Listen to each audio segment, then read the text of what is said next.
Som. Vamos dar continuidade, dar início à escola dominical.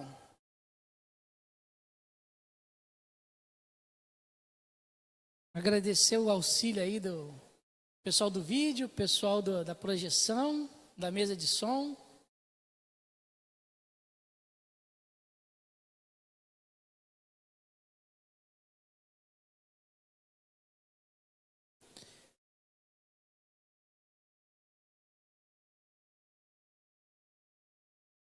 Pode projetar já ali na frente ali.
Bom, nessa manhã,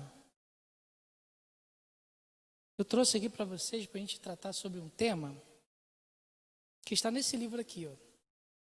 Discípulo Radical, do autor John Stott. Esse aqui é o último livro que ele escreveu antes do Senhor o chamar. Ele escreveu ainda no leito, esse livro. Enquanto eles tentam ali projetar, o discípulo radical. E nós vamos tratar apenas o primeiro capítulo desse livro. O primeiro capítulo desse livro é inconformismo. O discípulo radical, ser um discípulo radical no prisma do inconformismo. Né? Pode avançar? Aí está a biografia. Esse material está na igreja, está disponível. Pode avançar? Vamos ler o texto de Mateus 13, verso 3 ao 9. Mateus 13.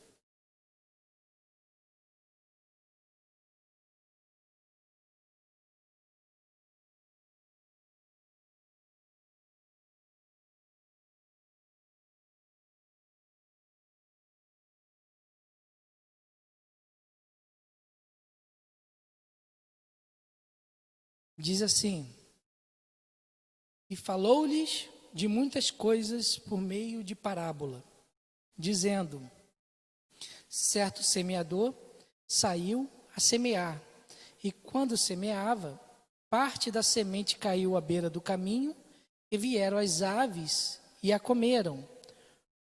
Outra parte caiu no terreno pedregoso, onde não havia terra bastante, e logo nasceu, porque a terra não era funda, mas saindo o sol, queimou-se e secou-se, porque não tinha raiz.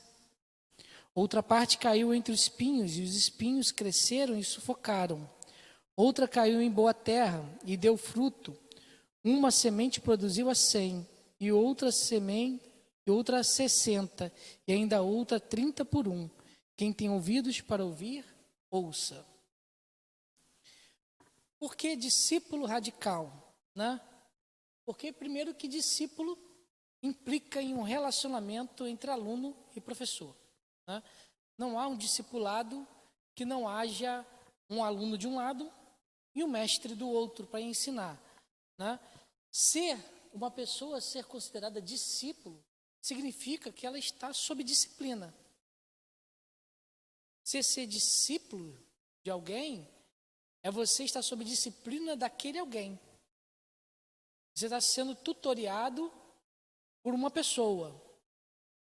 E a palavra radical, daqui da palavra, vem de um termo em latim, que é radix, e traduzido quer dizer raiz.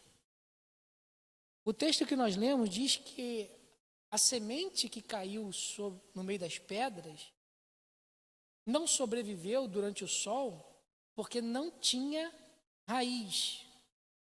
A raiz era pouca, não era muito embasado.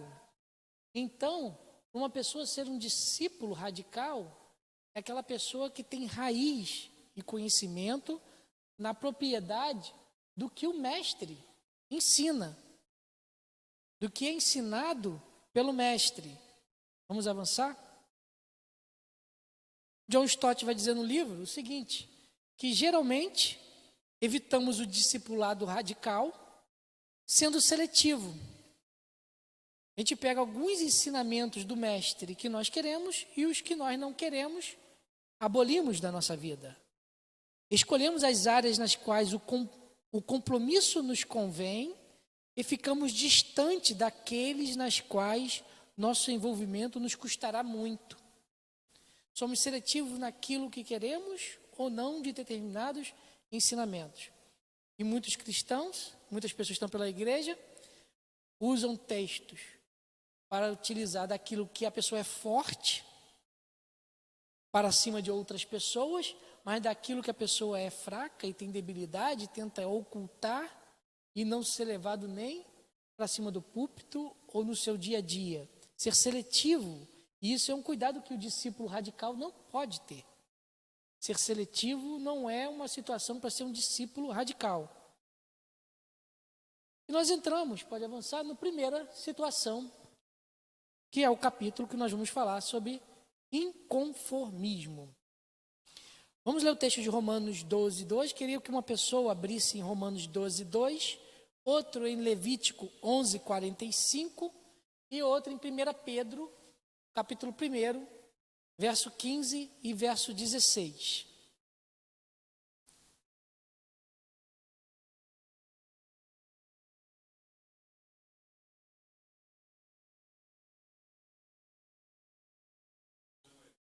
Não, não é esse. Romanos 12, 2. Romanos 12, 2. Mas transformai-vos pela renovação da vossa mente, para que experimenteis qual seja a boa, agradável e perfeita vontade de Deus.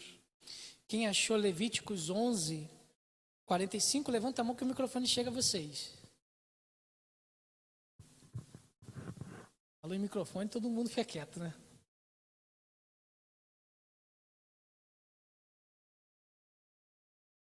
Levíticos 11, 45. Faço subir da terra do Egito, para que eu seja vosso Deus. Portanto, vós sereis santos, porque eu sou santo.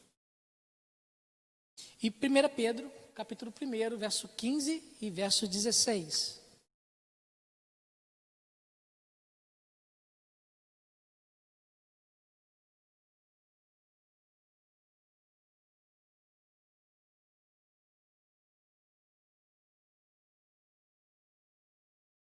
Pelo contrário, segundo é santo aquele que vos chamou, tornai-vos santos também, vós mesmos em todo o vosso procedimento, porque escrito está: sede santos, porque eu sou santo.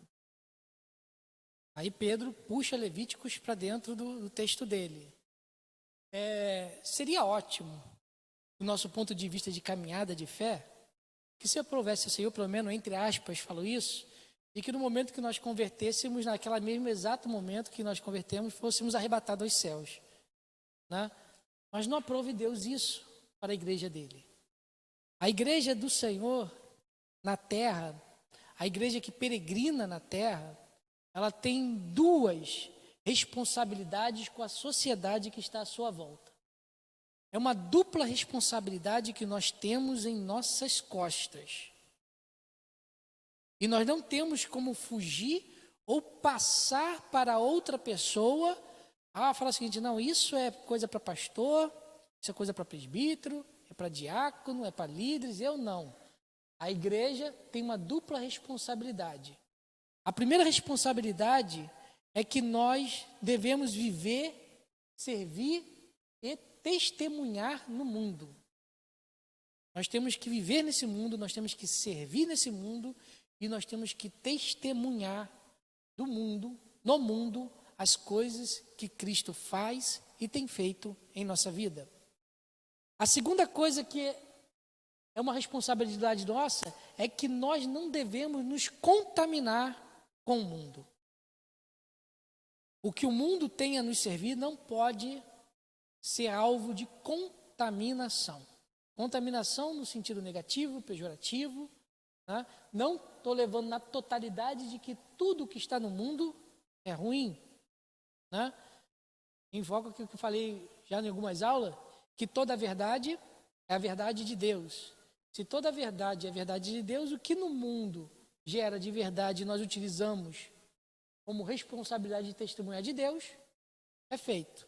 Como o exemplo que eu citei até na última aula, eu cito as redes sociais que nós estamos utilizando, as câmeras, as invenções, para que o testemunho de Deus possa ser propagado. Mas o problema é nós nos contaminarmos contra o ensinamento que Deus tem e que o nosso Mestre Jesus Cristo nos passou. Está aí uma frase também que está no livro: não devemos preservar a nossa santidade fugindo do mundo. Há uma tendência que sempre houve na história da igreja, de alguns grupos, de querer ser santo fugindo do mundo. Foi aí que surgiu, já no judaísmo,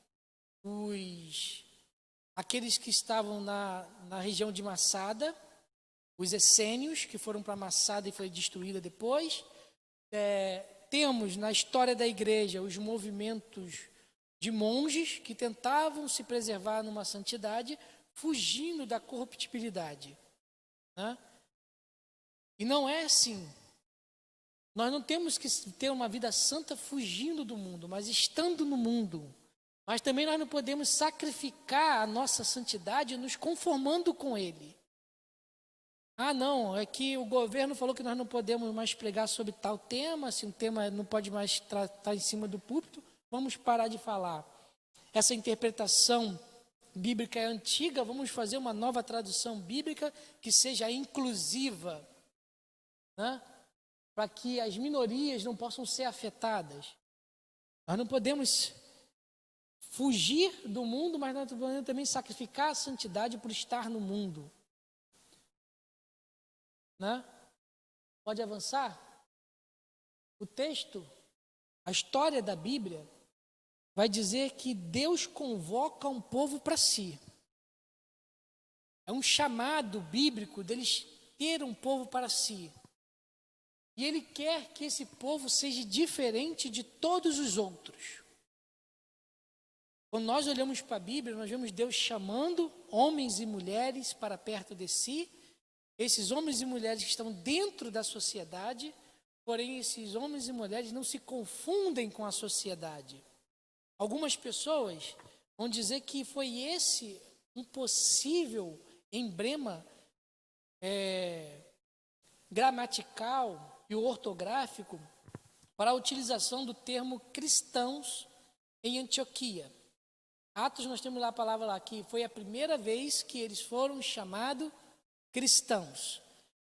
O mais aceito é que a palavra é pejorativa, ela é diminutiva, a palavra cristã é uma palavra diminutiva no grego, traduzindo ao pé da letra seria cristãozinhos, né? Ou tipo cristos pequenos, mas também no sentido sociológico define a quantidade de homens e mulheres de várias nações que abriram mão da sua cultura e estão tendo uma cultura igual à do Cristo, né? Então, Deus chama pessoas de todos os povos para criar um povo dele. E nós estamos diante de um tema que é muito caro para Deus. A separação de um povo que pertence a ele e que segue a ele, é um tema muito caro para Deus. É tão caro que essa temática, Deus faz com que a lei fala com que os profetas, que os salmos, que os livros históricos, que o evangelho e que as cartas e as epístolas posteriores venham falar sobre esse tema. Vamos abrir em Levíticos 18, verso 3 e 4. Levíticos 18, verso 3 e 4.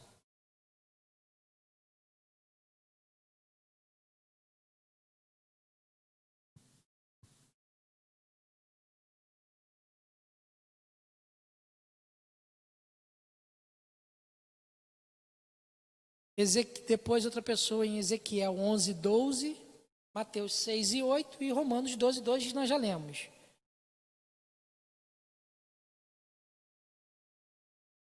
E habitastes, e farei segundo as obras da terra de Canaã, para a qual eu vos levo, e andareis nos seus estatutos. Farei segundo os meus juízos, e os meus estatutos guardareis, para andardes neles. Eu sou o Senhor, vosso Deus. Então, quer dizer, não anda nem no estatuto do Egito, nem de Canaã, mas segundo os estatutos de Deus. Ezequiel 11, 12.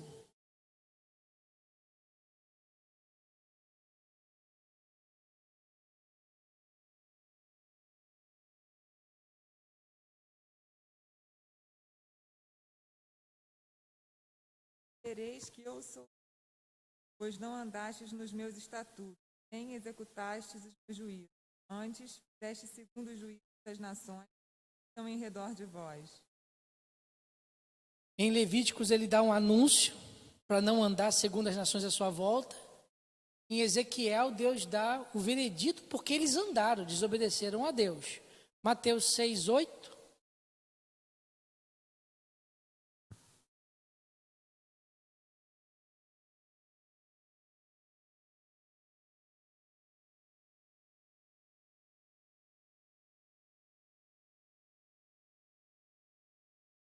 É isso aí, não é não. Mateus 6, verso 8.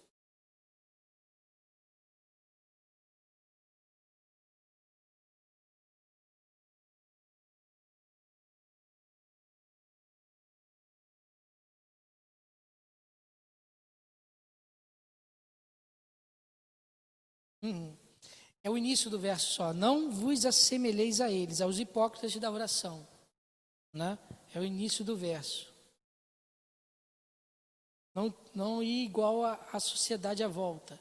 Romanos 12, 2, que já lemos aqui. Vou ler aqui novamente, que diz o seguinte: e não vos conformeis com este mundo, mas transformai-vos pela renovação do vosso entendimento, para que experimenteis qual seja a boa, agradável e perfeita vontade de Deus. Pode avançar? O que as Escrituras nos mostram é que nós somos convidados por Deus para desenvolver uma contracultura cristã. Uma cultura que é contra o que está na nossa sociedade. E dentro desse desenvolvimento, nós temos que engajar no mundo sem se comprometer com Ele. Nós temos que viver, nós temos que trabalhar, nós temos que labutar, nós temos que levantar todos os dias, temos que ir para a escola, para a faculdade, para o trabalho, mas nós não podemos deixar que o mundo venha se comprometer conosco. O livro que eu esqueci no domingo passado, do último domingo que eu estive, foi o livro de John Bunyan, O Peregrino, né? É o livro que justamente vai tratar sobre isso. Nós somos peregrinos nessa terra. Nós estamos vivendo nessa pátria, mas nossa pátria não é essa. Nós estamos aqui, mas brevemente seremos chamados. Nós não podemos nos conformar à cultura circundante. A cultura está aí. E a cultura que está à nossa volta é sempre ser contrária a Deus. O próprio texto bíblico vai dizer que o mundo jaz no maligno. E a cultura está penetrada pelos laços de Satanás. E ela quer destruir tudo o que Deus diz que é bom. Então, ser inconformado, ter o inconformismo, a gente não conformar com aquilo que Deus diz que não é para nós nos conformarmos. E com isso nós vamos considerar 4 tendências contemporâneas que estão hoje na atualidade. Pode avançar? A primeira tendência contemporânea e pensamento que nós vemos aí das pessoas é o pluralismo. E o que seria o pluralismo? Primeiro, é uma multiplicidade de pensamento. É você ser plural. Seja qual for o pensamento, ele é inserido na sociedade. Porém, todos eles têm valor. E têm o mesmo valor. O pluralismo vai dizer que não existe a verdade. Não existe um instrumento de verdade, mas todos os pensamentos são verdadeiros. E cada um segue aquilo que quiser. E todos os pensamentos que sejam díspares, eles têm que coexistir em conjunto, né? E com isso, eles rejeitam a alegação cristã, a alegação que o cristianismo tem de perfeição de mensagem e de singularidade na sua mensagem. Nós, como os cristãos, temos que acreditar que o nosso pensamento e as nossas alegações são perfeitas, porque foram feitas por Deus, foram reveladas por Deus, e ela é singular, porque não existe repetição do pensamento em nenhum outro lugar da terra, porque ele emanou não da humanidade. O pensamento bíblico, a nossa fé, emanou da própria vontade de Deus. Pode avançar? E com isso, diante do pluralismo à nossa volta, nós temos que ratificar os nossos discursos. O nosso discurso não pode ser alterado. A singularidade e perfeição da pessoa de Jesus Cristo é o nosso discurso. O nosso Senhor Jesus Cristo, ele não foi um grande líder. Ele não foi o maior psicólogo, o maior assistente social. Ele foi único. A encarnação de Jesus Cristo é única na história do mundo, nenhuma outra se igualará a ele. É o Deus eterno que veio da forma humana. A expiação dele é única no mundo. Só ele teve a capacidade de morrer pelos nossos pecados. Nenhum outro líder mundial e nenhum outro líder religioso teve a capacidade de Jesus Cristo de chegar diante de Deus e, como diz lá no texto dos profetas maiores, de entrar na brecha que tinha entre o ser humano e Deus. E a ressurreição é única. Jesus venceu a morte. É único isso. Nenhum outro ser humano venceu a morte. Jesus venceu a morte porque ele não é apenas um ser humano. Ele é Deus. Isso é único. Atos 4:12, Pedro invoca isso. Que diz em Atos 4:12.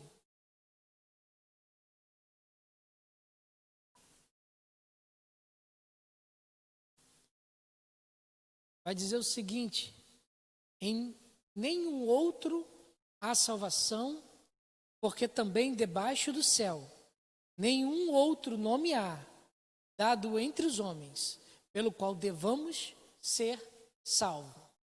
Esse é o nosso discurso. Mesmo que tenha inúmeros pensamentos espalhados pela face da terra e que dizem que todos os caminhos levam a Deus e que todo mundo é livre para ter o seu próprio pensamento, que vai chegar até Deus e chega no mesmo lugar. Pedro vai dizer em Atos 4,12, o discurso da igreja de Cristo, que somente em Jesus Cristo há salvação. O segundo tema que eu quero trazer é o materialismo. O materialismo não é uma pessoa dizer que existe o material, né? Porque dizer que existe o material, o cristão é. O cristão, se isso fosse definição de materialismo, o cristão seria materialista, porque o discurso do cristianismo é que todas as coisas foram criadas por Deus e veio à existência através de Deus. Nós dizemos que o Deus encarnou na pessoa de Jesus Cristo e nasceu através do milagre em Maria, para que na sua encarnação e na sua vida, nos seus ensinamentos e na sua expiação, nós tivéssemos encontro com Deus. Isso está tudo na esfera material. Mas quando nós falamos de materialismo, isso significa uma preocupação com as coisas materiais. A pessoa ser preocupada em adquirir bens e se preocupar com aquilo que está somente ao seu redor e à sua volta. É a sua vida ser pautada por o que acontece com ela. É ela ficar tão preocupada com as coisas que quer ter e querer possuir tanto, que ela abafa a vida espiritual. Desconsidera. O plano é aqui e agora. O plano é fazer exatamente o que eu preciso fazer para viver bem da forma que eu acho que deve ser vivida. Ter as posses que eu preciso, nem que eu tenha que passar por cima de todo mundo e de todos, porque eu não tenho nenhuma vida espiritual que eu deva desenvolver. É o amor por conquistar somente nesta vida. E infelizmente, nós temos visto pessoas que defendem, andam com Bíblia debaixo do braço, que estão preocupadas por conquistar essa vida. Estão desesperadas e fazem campanhas para conquistar o hoje, o agora, e somente o aqui e agora é importante. E não importa quantas pessoas tem que machucar e o que tem que fazer para adquirir o que precisa e o que tem. Como diz um pensamento, os fins justificam os meios. Mas não é por aí que é o caminho que Cristo nos ensinou. Mateus, verso 6, capítulo 6, versos 19 e 21.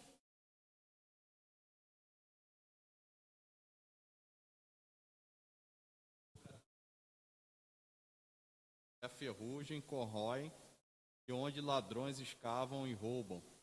Mas ajuntai para vós outros tesouros no céu, onde traça nem ferrugem corrói, e onde ladrões não escavam nem roubam. Porque onde está o teu tesouro, aí estará também o teu coração. Filipenses, capítulo 4, verso 11.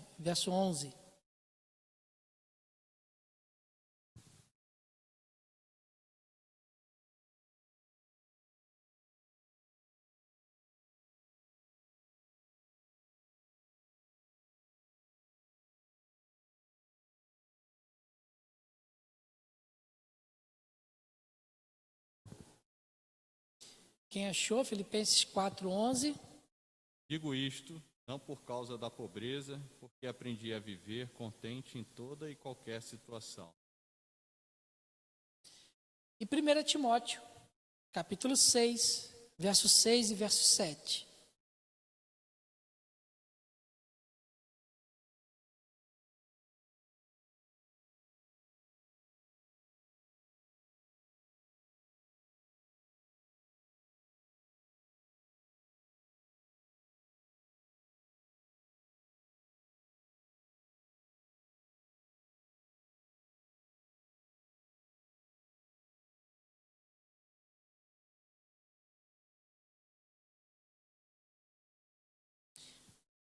Vou ler na minha interpretação, que diz o seguinte: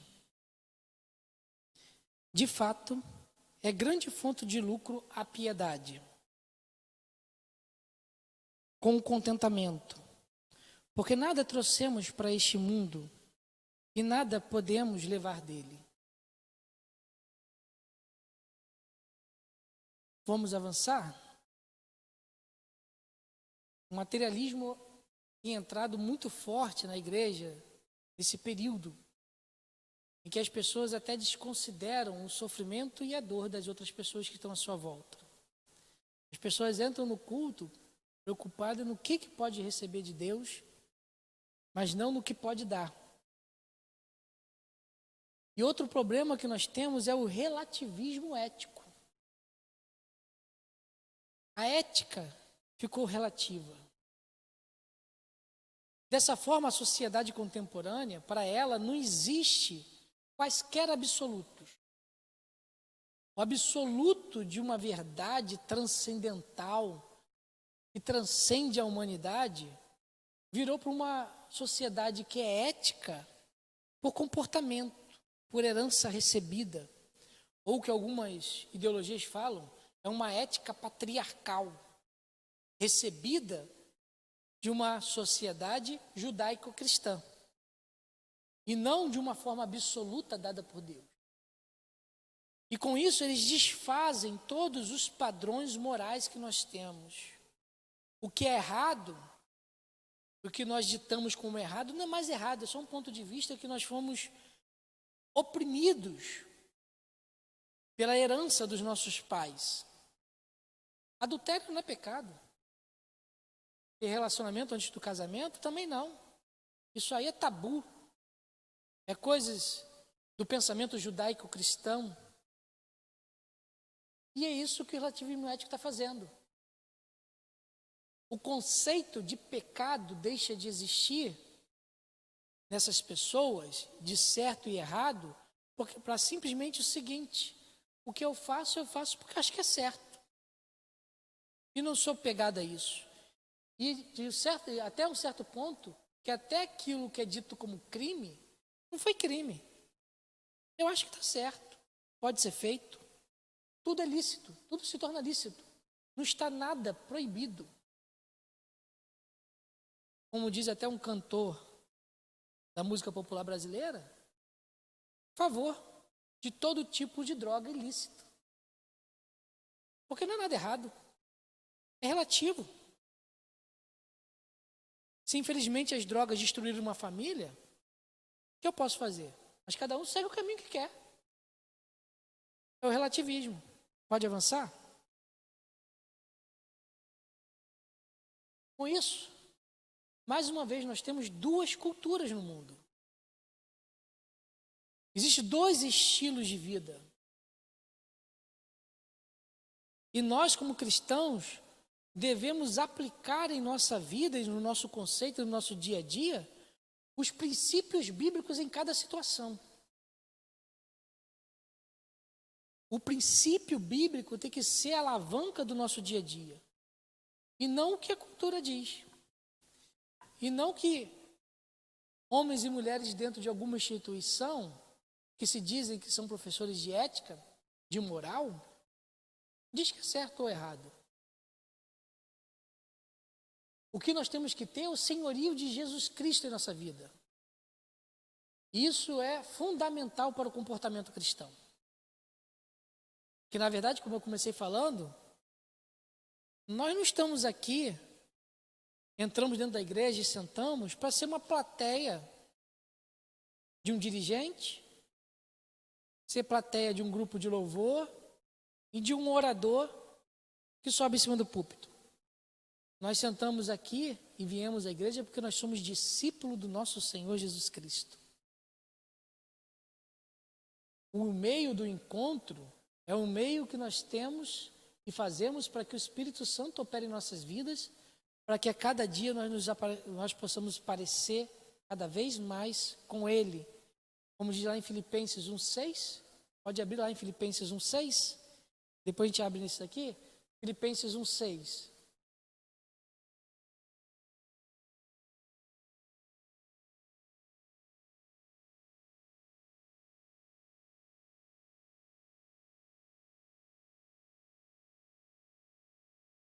Quem achou?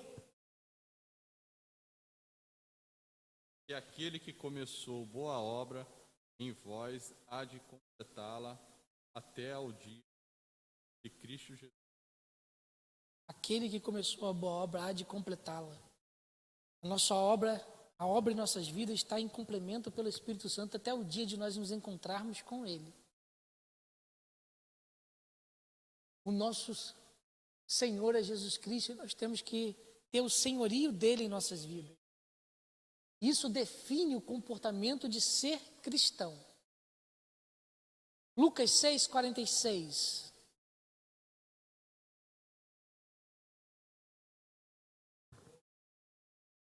Fazeis o que vos mando. Por que me chamais de Senhor, e não fazeis o que eu mando? João 14:21.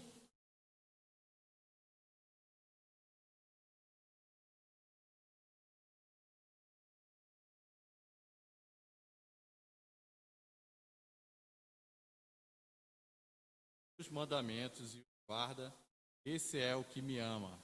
E aquele que me ama será amado por meu Pai. Eu também o amarei e manifestarei a ele. Então nós temos que obedecer o mandamento de Jesus. Aquele que tem os meus mandamentos e os guarda. A palavra guardar aqui é zelo, é ter como zelo no coração. É você aplicar, é executar os mandamentos. Aí o Senhor Jesus dá a sua posição. Esse é o que me ama. Aquele que ama Jesus não é aquele que fala da boca para fora. Você fala o seguinte: eu amo Jesus, Jesus é o meu amor eterno. Aquele que ama Cristo, aquele que ama Jesus, é aquele que tem os mandamentos dele e o guarda. E a Bíblia vai dizer aqui no texto que aquele que o ama, quer dizer, aquele que demonstra guardar a lei de Jesus Cristo, os ensinamentos de Jesus Cristo, é esse que será amado pelo Pai. E é esse que vai receber as manifestações de Jesus Cristo na vida dele.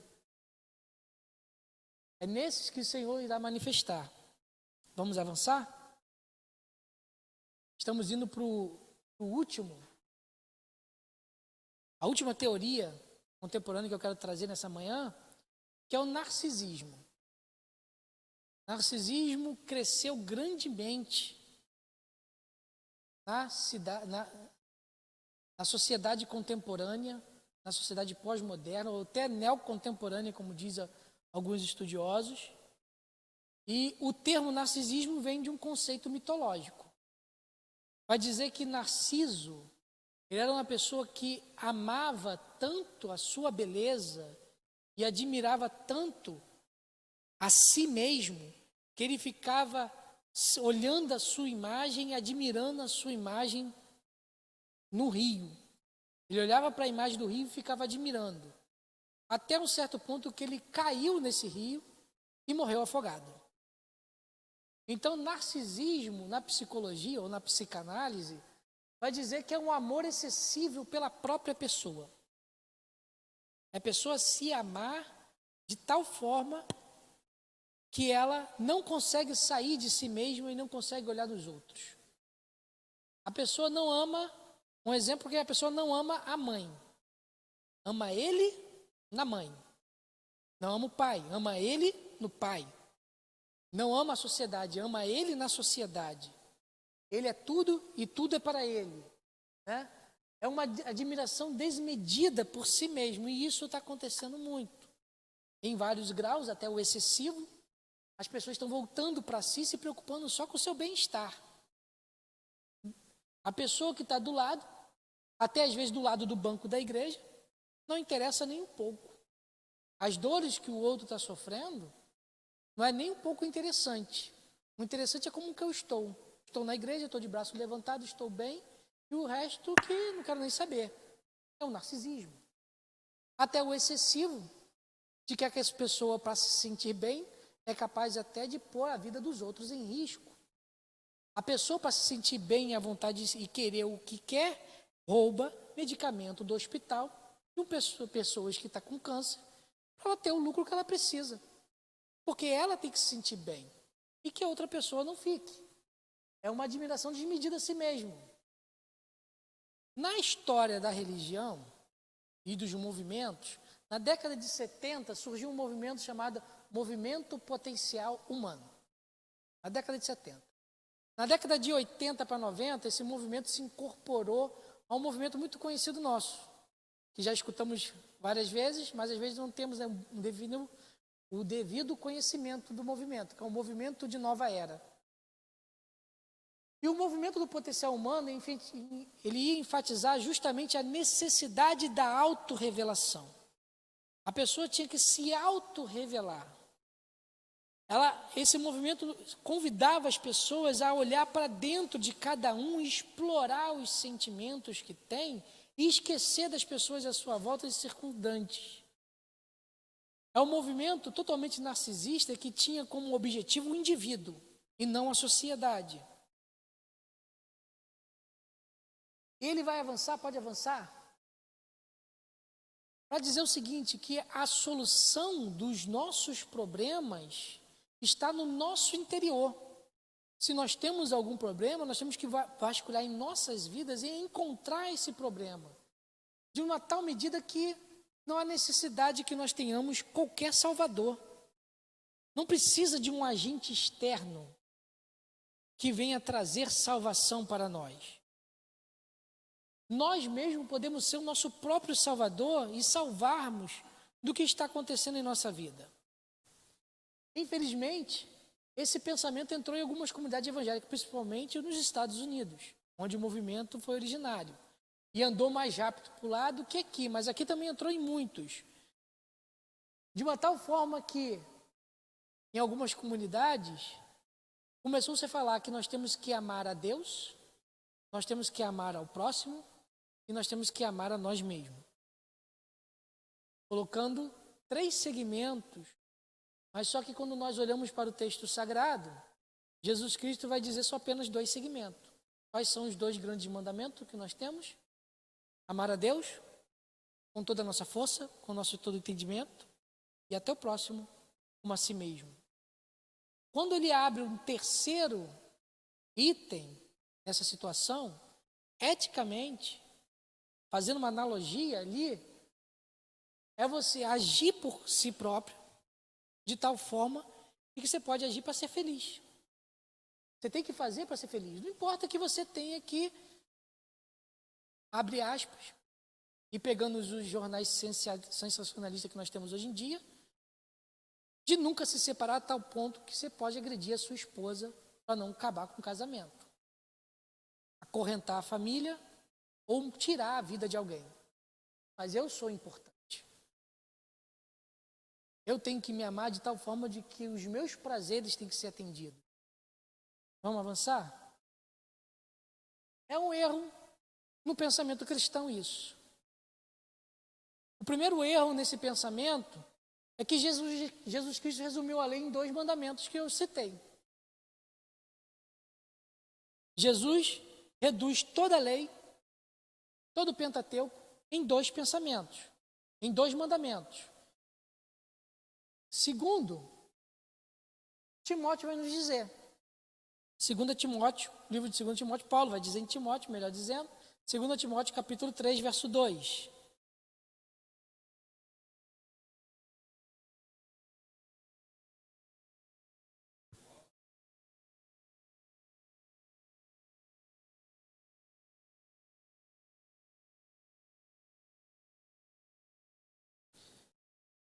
O texto de 2 Timóteo vai dizer que nos finais dos tempos, como começa, presbítero Bruno? Egoístas e avarentos. Em algumas versões, em vez do termo de egoísta, vai dizer amantes de si próprio. Em outras versões, se não me engano, a revista corrigida que está assim. Amantes de si próprios. Egoístas, finais dos tempos. Narcisismo. E o terceiro argumento que nós podemos dizer que é um erro de pensamento é o próprio significado da história ou da grafia, do conceito do amor ágape. O amor ágape que é invocado por Paulo na sua primeira carta a Coríntios, capítulo 13, que ali é um louvor ao amor ágape, é um amor de que a pessoa desconsidera a si próprio e vai em direção ao outro. É uma preocupação para com o outro tão grande que a pessoa esquece das suas necessidades e dos seus vínculos. Esse foi o amor dado por Jesus Cristo. Jesus Cristo, no Getsêmani, disse: Senhor, se possível for, afaste-se de mim esse cálice, mas contudo, seja feita a sua vontade.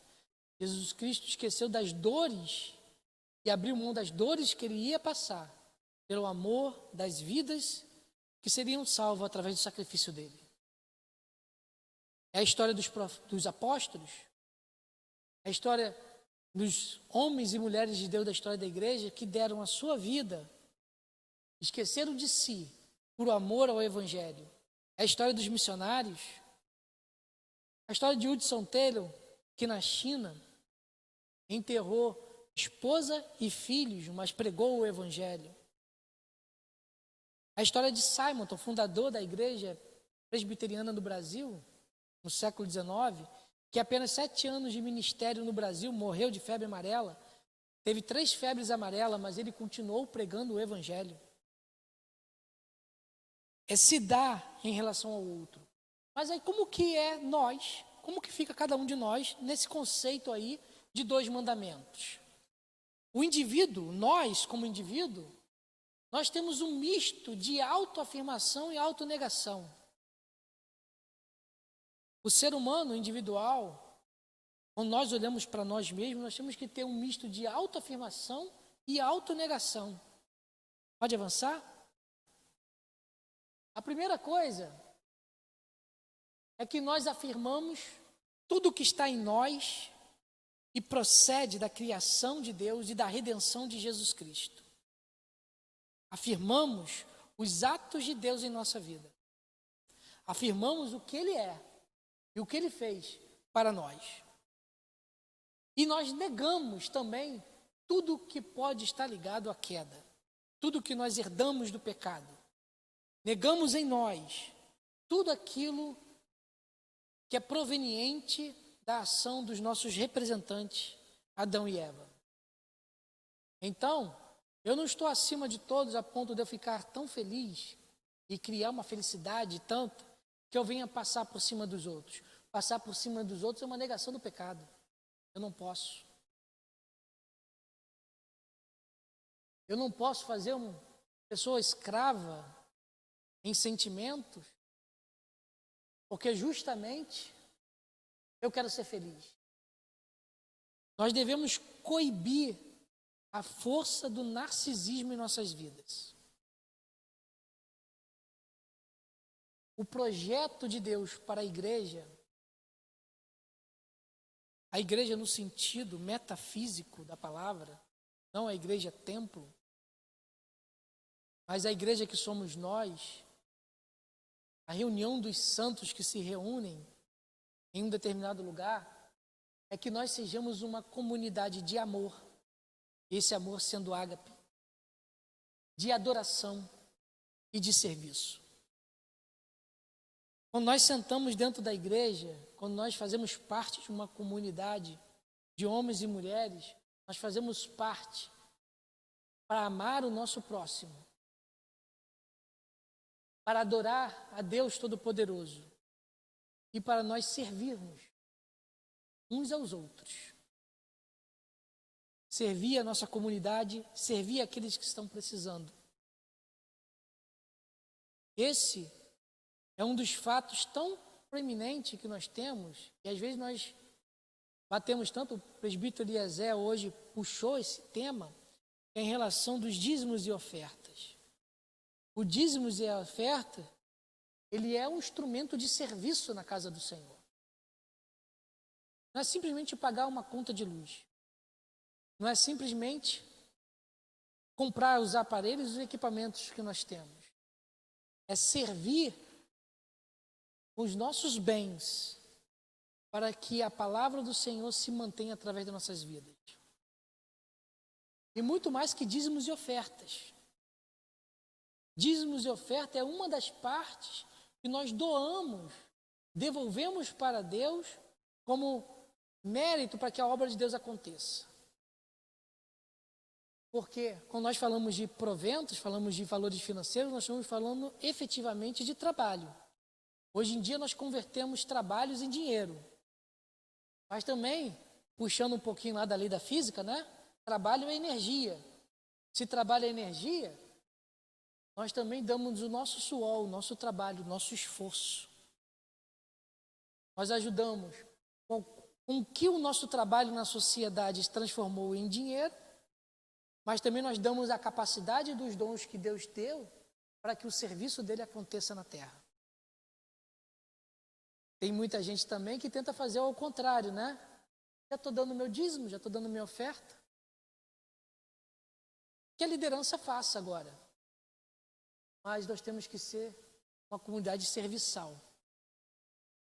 Vamos avançar, e aí eu avanço para a conclusão.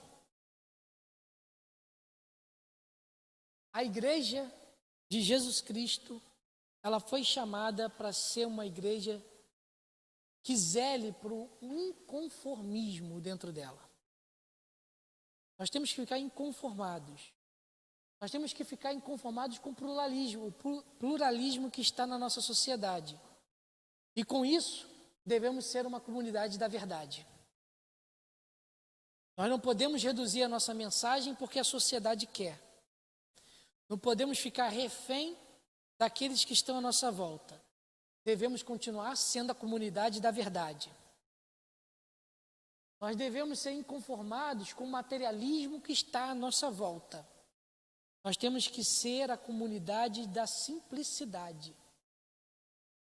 Sermos simples. Estarmos de braços abertos para todos que estão à nossa volta. Receber todos sem julgamento e sem valores materialistas. Nós temos que ser inconformados com o relativismo que está à nossa volta. E com isso nós devemos ser uma comunidade de obediência. E a obediência ao nosso mestre. Nós somos discípulos. E o nosso mestre é o Senhor Jesus Cristo. O mestre da igreja é o Senhor Jesus Cristo. O pastor da igreja é o Senhor Jesus Cristo. Os pastores que assumem a igreja são copastores do pastor que é Cristo. E breve os pastores devolverá ao pastor verdadeiro, ao sumo pastor, as ovelhas que lhe pertencem. E com isso nós temos que ter obediência ao sumo pastor. E nós devemos ser inconformados com o narcisismo da nossa geração. Nós devemos continuar sendo a comunidade de amor. Nós devemos continuar sendo a comunidade que zela pelo amor ao próximo, pelo amor que está à nossa frente. E com isso nós concluímos. John Stott vai dizer no final desse capítulo essa frase: não devemos ser como caniços agitados pelo vento, dobrando-nos diante das rajadas das opiniões públicas, da opinião pública, mas tão inabaláveis quanto pedras em uma correnteza. Não devemos ser como caniços agitados pelo vento, dobrando-nos diante das rajadas da opinião pública, mas tão inabaláveis quanto pedras em uma correnteza. Amém? Alguma colocação? Algum complemento? Estão à vontade. O cristão tem que ser inconformado, mas inconformado segundo o senhorio do nosso Senhor Jesus Cristo. Ele é a regra, ele é o alvo que nós temos que atingir. Amém? Vou chamar o presbítero Eliezer. Obrigado pela atenção de vocês, obrigado pelo auxílio aí das pessoas em volta, da internet, de tudo aí. Obrigado, pastor, pelo seu carinho para com a nossa igreja e pelo conhecimento. Muita coisa a gente não sabe, né? A gente só vive aprendendo. Isso é muito bom, né? A gente aprender. Eu estou com 71 anos e cada dia eu aprendo mais. Às vezes eu esqueço também aquilo que eu aprendi, porque a memória vai sumindo. Mas tudo bem, queridos. Nós temos aqui informações a respeito do sepultamento da irmã Nisete. O velório vai ser na segunda-feira, tá, dia 21/9, e começa às 10 horas na Capela 1 no memorial da OHF, né? Rua Nilo Peçanha, 619, em frente ao cemitério São Miguel. O sepultamento se dará às 13h30, lá no cemitério São Miguel. A Capela 1, desse memorial da OHF, acho que é OHF, tá, na rua Nilo Peçanha, ali no São Miguel. Então, aqueles irmãos que puderem participar, tá, estejam lá para levar cumprimento às famílias. Tá bom? Nós queremos agradecer ao Senhor. Vamos orar então. Nosso Deus e Pai que está nos céus, nós te agradecemos, porque tu tens cuidado, Senhor, de nós. Tem cuidado do teu servo. Senhor, nosso Deus, tens cuidado do pastor Márcio, sua esposa, Senhor. Tens cuidado, Senhor, da igreja. Até aqui, tu nos tens ajudado. Abençoe a todas as famílias com o teu cuidado. Cuide, Senhor, também da família da Nisete, Senhor. Conforte os corações. E se existe alguém lá que ainda não recebeu Jesus como Salvador, possa meditar a respeito da vida da Nisete, que foi transformada pelo poder do teu Espírito Santo. Nós te louvamos por isso. Dá-nos, Senhor, uma semana de paz, uma semana debaixo, Senhor, da tua autoridade e do teu domínio. E que o teu Espírito nos conduza, que estejamos, Senhor, submissos à ação do teu Espírito Santo, para a glória do teu nome, para a nossa paz, para a salvação de almas. Em nome de Jesus, nosso amado Salvador. Amém. Estamos encerrados assim a nossa escola dominical.